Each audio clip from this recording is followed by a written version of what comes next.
Costume des Alpes et on leur dit merci. Voilà. Ce soir, alors on vous a préparé un petit programme un peu particulier. On va vous jouer des morceaux de Noël, en quatuor d'accordéon avec contrebasse, mais on est allé les chercher dans un grand compositeur français, Marc-Antoine Charpentier, qui est du XVIIe siècle. Pourquoi? Parce que Benoîte, elle a vécu au XVIIe siècle. D'accord. Et donc, Marc-Antoine Charpentier, qui est le grand compositeur sous Louis XIV, avec Lully, avec Haute-Terre, Marais-Marais, etc. Donc, vous allez entendre des extraits des Noëls sur les instruments de Charpentier, qu'on va essayer de bien vous jouer, et entrecoupé d'un petit conte qui va être traduit à chaque fois en français, mais qui sera d'abord lu dans notre langue locale, le provençal alpin, et qui sera à chaque fois traduit. Et vous allez voir, c'est quelque chose que nos grands-mères nous racontaient dans les Hautes-Alpes et dans les Alpes d'Haute-Provence. Donc c'est un conte qui narre l'histoire d'un mage qui n'a pas de cadeau et qui va voir le petit Jésus, mais sans les cadeaux. Je ne vous dis pas la chute de l'histoire, vous allez écouter. Et bien on va commencer. Donc Sylvia, là vous comptez le conte en lingua nostra et Martine vous fera la traduction en français. Je vais leur laisser le micro et nous, bonne soirée à tous. Et après, bien sûr, après ça va durer une petite vingtaine de minutes, après on vous fait danser.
L'hommage immenso Judas.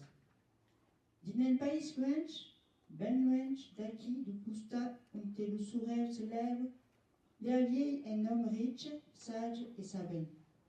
Le monde lui disait l'hommage. Un cerf, un agacciant le seu, l'hommage visquait une stèle nouvelle, jamais au travail, un jusqu'ici. L'estelle li faguait précieux. Personne éclatant les idées. Oh, femme, des ségur annonce la naissance d'un grand rêve. Les demandes des matins, La première vision qu'il y venait fut Guélestel. Tout le jour n'en pouvait pas se garer son esprit. Elle se décida, mais tu en avais à Quebrey. Mas que li pourrait ben dur et comme au présent. Un menestel tant belle, de vostre mai riche et mai poderoso que hier. Te, c'est li pour vous des pas. À qui le monde disons que le mien est le meilleur. Pas qu'il venisse au monde et le renoncer. Le mage aux mains vides. Il y avait dans un pays d'Orient, loin, très loin, du côté du soleil levant, un homme riche, sage et savant. Tout le monde l'appelait le mage. Un soir, en regardant le ciel, le mage vit briller une étoile nouvelle, jamais observée jusque-là. L'étoile était impressionnante et son éclat incroyablement lumineux. Miséricorde, elle annonce sûrement la naissance d'un grand roi. Le lendemain matin, à l'instant même où le mage s'éveilla, son esprit fut habité par cette étoile. De toute la journée, il ne put en détacher son esprit. C'est décidé. Je vais aller voir ce roi. Mais que pourrais-je lui apporter? Pour que cette étoile soit si belle, il est sûrement plus riche et plus puissant que moi. Miséricorde, et si je lui portais du pain? Tout le monde me dit ici que celui de ma maison est le meilleur du monde. Il fit donc venir ses serviteurs et leur annonça: Melbourne demain visita un grand règne. Tu, le cuisinier, fais le pas le mai bon et le mai gros per poésis fa. Et le présent qu'il vous fa. Fa le bout. Tu espous mon mantel, le mai chaud, car vos viaggia de nuit. Et tu, butosel, à mon mai joli travail. Farai como vos. Mas te polio almen gemanda und vosana au punent. On t'a vist s'élève à que ce style extraordinaire. Mestre, es un long chamin per un chaval. De me fa excusas te hauries pren tu nas. Fille pas tant leu mas es mai gaiat. Es la bestia que te chau per ton viatge. As raison. Prepara-me l'ase. Men vau à quel sert? Demain, je pars visiter un grand roi. Toi, le cuisinier, fais-moi le meilleur pain et le plus gros pain que tu puisses faire. C'est le cadeau que je veux lui faire porter. Applique-toi. Toi, brosse mon manteau le plus chaud, car je voyagerai surtout la nuit. Et toi, selle mon plus beau cheval. Je ferai comme tu le souhaites, répondit le dernier serviteur. Mais puis-je te demander où tu veux te rendre? Vers le soleil couchant, là où j'ai vu une étoile extraordinaire se lever. Mon maître, c'est un rude chemin pour un cheval. Permets-moi un conseil. Prends ton âne. Il est plus lent, c'est vrai, mais il est bien plus robuste. C'est la monture qu'il te faut pour un tel voyage. Tu as raison, va. Prépare mon âne. Je pars ce soir déjà.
ser, l'omaggio se vita unte lo surel se cruege. L'omaggio viaggia lunte, se posenge giù, espera no ser, pour l'estel li mustra reggae la buono roto. Ma sen co de bruch lo faghe s'arresta. Mando l'oreille, qualcun porrava sur le costat de camí. Se vire de caire per ver d'unte venie la plane. Buongiorno Fena, come vai che ti menas puro? Pluron do fred che fa, e cairem per le scoprir. Te, premo manteu, come a go, orangeout. Puis s'est tourné, mentre un chami, marchait un costa de son âge, mais qui était ses failles pourtant, comme a go, n'avait pas frais. L'endemain des serres, les stèles se dressaient, et l'hommage la séquissait. Ben là où ça restait, aux ici plour. Ben, qu'est-ce que plour et perquet? Plourou che mi trò l'espastisso de la fa, di a force au teil che mangiu che d'amoras, che trapune la campagne. Un grand rêve de Aubin hagué un bon cuisinier per les fa de pachas che giù, lo mien commence d'estrevier. Et puis, pluriel un caliofri monaz. Te, Fena, partage aquest pas a metidroles. Le soir même, le mage se mit en route et son âne le porta, infatigable, en direction de l'étoile extraordinaire qui brillait du côté du soleil couchant. Le mage voyagea longtemps, se reposant le jour, attendant le soir avec impatience pour que l'étoile lui indique la bonne direction. Mais un soir, un drôle de bruit le fit s'arrêter. Il tendit l'oreille et reconnut des pleurs. Il se détourna de sa route, s'approcha de l'endroit d'où venait la plainte. « Bonjour, femme. Pourquoi tes enfants pleurent-ils ? »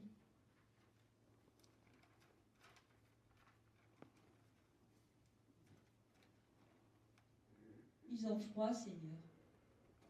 Je n'ai rien à leur mettre. Miséricorde. Tiens, prends mon manteau, couvre tes enfants, et ainsi ils auront chaud. Puis, il reprit sa route en marchant à côté de son âne plutôt qu'en se laissant porter par lui, ainsi il n'eut pas froid. Le lendemain soir, l'étoile se leva et plein de joie, il la suivit. Mais bientôt il s'arrêta. À nouveau, il l'entendait pleurer. Qui pleure ? Et pourquoi ? C'est moi, Seigneur. Les enfants ont faim. Depuis bien longtemps, ils ne mangent que quelques baies sauvages que l'on trouve en chemin. Miséricorde. Un grand roi a sûrement un bon cuisinier à son service et du bon pain frais chaque jour. Le mien a déjà quelques jours. Il n'est plus très frais. Et puis, je pourrais toujours lui offrir mon âne. Tiens, femme, partage ce pain avec tes enfants. Dès matin, pendant sa pause de son âge, l'hommage s'arrêtait sous une herbe, d'abord un champ labouré à mi-temps. Le paysan est sorti. Et tu, t'es face, vous n'oses pas acabar ton ordre? Ah, vaudrio ben, mas mon vieillas escreva de festinete. Os sons me manco per ne comprar autre. Los begis sont tan pobres que eu, et puis, en pas acabar l'ordre. Me pourrions pas ajouter? Ben, tu, le champ de l'eu est labouré. Mon âge est solide, un grand rêve de uberger un grand escudarier, un moulin de bestiaire. Demain, de vous pas être loin. À cette nuit, l'estal me semblava force proche. Te, prends quel âge et bétate à l'ordre. Le mage s'est tourné, mettre un champ. Les cerfs arrivaient une village. Oh, l'estal est juste aquí. Mas Nadji se présente à l'oreille. Mais pourrions pas se présenter à Kumako? Tout de suite, un cadarier tant de l'oubli. mai de lungi. Desigur, nu vă pas troba aqui, iară, gis de palais, gis de maison, ni mai de tenenți de rici nomades. Que pourriez fa en reu apraqui? Totune, l'estel est un proche, l'entendurez. Au matin, pour laisser son âne se reposer, le mage s'arrêta sous un arbre, au bord d'un champ, à moitié labouré. Le paysan était là. Et toi, pourquoi tu restes là à regarder ton champ? Ne veux-tu pas finir ton travail? Ah, j'aimerais bien, mais mon vieil âne est mort cette nuit. Je n'ai pas d'argent pour en acheter un autre. Mes voisins sont aussi pauvres que moi, et ils n'ont pas encore fini de labourer. Ils ne peuvent pas m'aider. Miséricorde, ce champ doit être labouré. Mon âne est solide. Un grand roi a sûrement une grande écurie et beaucoup de bêtes. De plus, je ne dois pas être loin de mon but. L'étoile me semble toute proche cette nuit. Prends cet âne et mets-toi au travail. Le mage reprit sa route lentement. Vers le soir, il arriva dans un petit village. Oh, l'étoile est juste là. Mais je n'ai plus rien à offrir au roi. Je ne peux pas me présenter comme ça devant lui. J'aimerais tellement le voir, même de loin. Mais ce n'est sûrement pas ici que je vais le trouver. Il n'y a pas de palais, pas de grande maison, pas même une tente de riches nomades, rien. Qu'est-ce qu'un roi ferait ici? Pourtant l'étoile est si près. Ah vraiment, je ne comprends pas.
était giù daqui, José avait portato des bosques à son cousin et s'intonava aux herbes, tout heureuse de se réduire en custa de la Marie et du Menaio. À la cantonaia de San Maisù visquait un homme ascetat. Era originalmente bestia, mas n'avait ni bias, ni provision et pas mai de mantel. Dintre viaggiai, je passe bastate fort, amb aquell fredier. Se'n pas riches, mas partageai so qu'avem de bon cul. Depois ireas fer un lleig, dir un bon cul, i dic qui faisait bon. En a fin de joina, lo regardava, amb el sourire en dessus les lèvres, s'il faisait ver un nino endormi. Le mage s'approchait sense faire de bruit et se mettait à genoux per mieux s'agachar. Dins una esquina, la porta se tourbillait doucement per las a dintre una feina. Marie, sabut que deves partir amb la meina. Les nuits són fredes. Prends aquell mantel. Un estranger melou a bella, pour mai menats avion fred. Ton amant la porte se tourbillait doucement et notre femme d'entrer. Marie, sabut que deves partir amb la meina. La route va être longue. Prends aquest pas.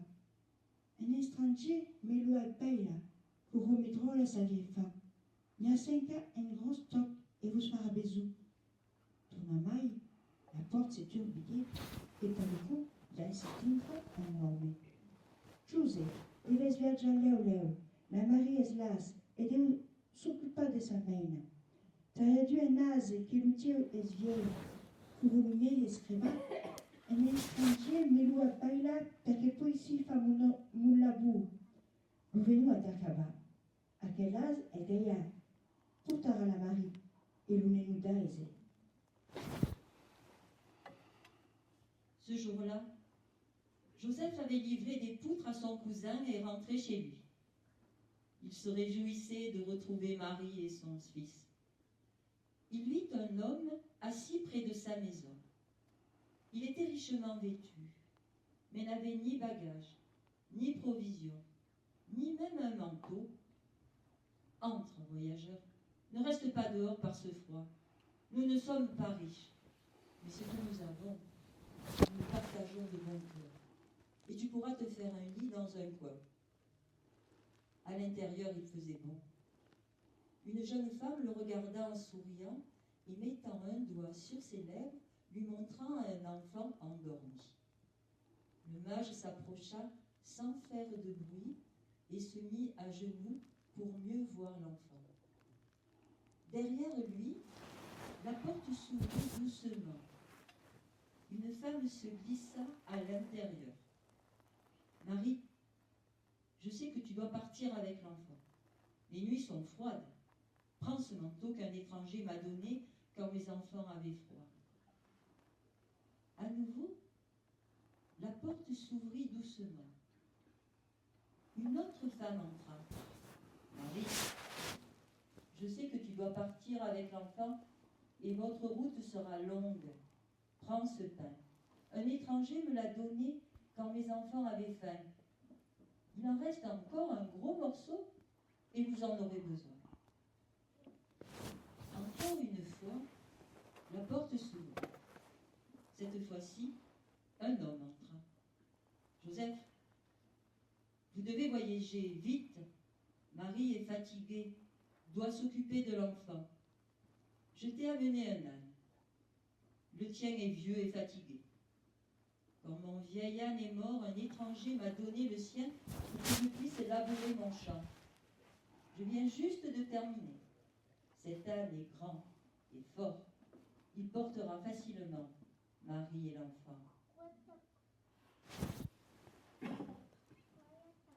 Le mage se revirait per regarder la dues peines et l'homme qui tourna mai la main. Alors la main se réveillait, regardait le mage et souriait. Et le mage se riait de lui une petite voix lui dire: Veses, mastroba, as agupa ou deveni las mafiudas, mas fin final, Masterpijler.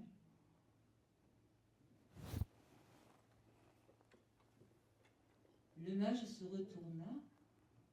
Il regarda les deux femmes, le paysan. Il regarda à nouveau l'enfant.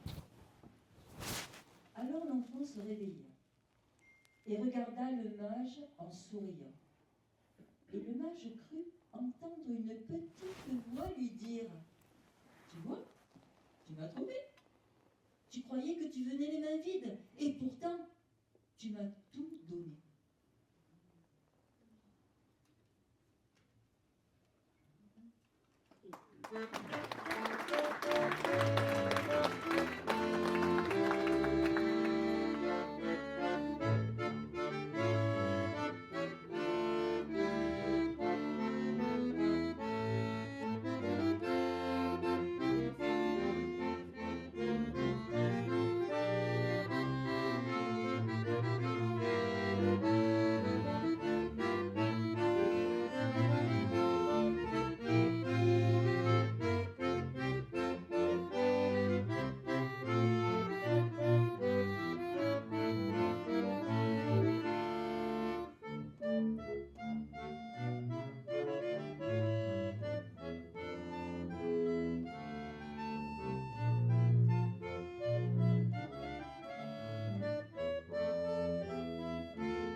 Bon, j'espère que ça vous a plu.